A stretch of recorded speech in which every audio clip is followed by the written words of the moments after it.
You've been able to just build really, really deep, long lasting relationships. How have you been able to do that? Like, let's say somebody's brand new, they want to get out there, that they need to obviously earn money, but at the same time, play the long game. So, how would you recommend somebody being like authentic, knowing that situation? Yeah, I guess I think about it sort of as tiers, right? I have like my tier one friends, like Drew, you're a tier one friend for me. And there's not that many tier one friends for me. Like it's a smaller group. Those are the people I'm calling for like something goes down with my family. Like I'm calling my homies, right? Like that's tier one. But tier two is huge for me.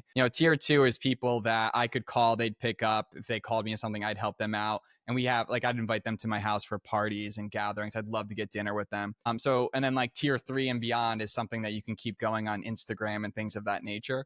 But you need to do something that encourages you to build relationships. So just you starting this podcast, I'm a huge fan of podcasting because all a podcast is essentially a forced conversation where you're basically locked in to learn. So everyone that's listening right now, you're locked in and learning. You might be multitasking, doing something, but there's a nugget, there's something that's going to stand out that might change your life. So if you start a podcast, you're going to basically force yourself to be in a room with someone for 30 minutes to an hour, and you're going to ask them intimate questions. And the more you get to know someone on an intimate level, and this isn't like in a weird way, this is just like as a person, you get to relate more with them. And I think the best communicators, the best salespeople are people that are able to relate with everyone, right? So you kind of have to be a chameleon. You have to meet people where they're at, meet them at their energy, find what they like, and show interest in what they like. Show that you care and show that you're open to learning the things that they're interested in too. Too many people have a selfish demeanor when they meet people. It's me, me, me. I want to talk about me.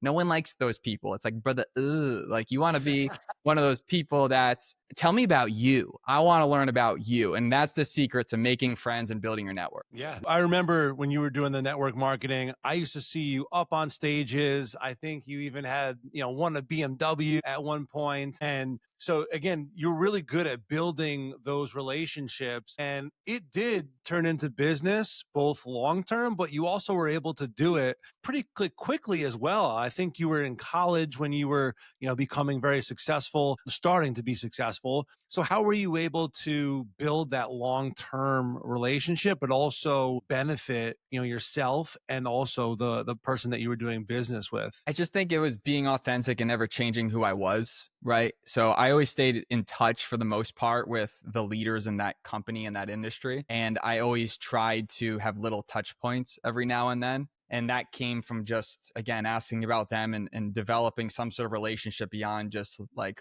who are you? What are you? That's when I was living in LA, I lived in Miami. I'm in Tampa right now, going back to Miami. But when I lived in LA, I felt like a lot of people were like, what are you and not who are you? Yep. Like gimme, gimme, gimme instead of, Yeah, yeah, providing yeah. It's value. all about me. It's all about me. Or like, what can you bring me versus what can I bring you? I mean, that's just I hate when people generalize an entire area because that's just insane. There's great people everywhere, but generally speaking, what I'm saying. But I just think that, I looked at network marketing because I was in a lucky situation in the sense that all of those people sort of became this sort of like business club or community, meaning a lot of people that didn't make a lot of money back then ended up crushing it in other things, right?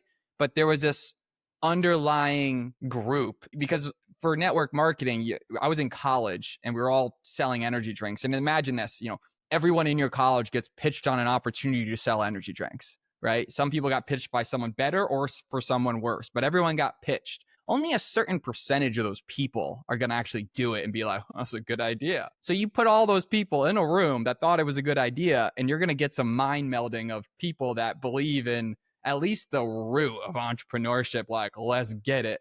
And good things happen. I mean, you need to be in a room with other motivated people, right? You need to find your people and you stick with them, and long term it pays off. Going back to that, what was it that made somebody either having a very good pitch, selling an energy drink, or the one that wasn't?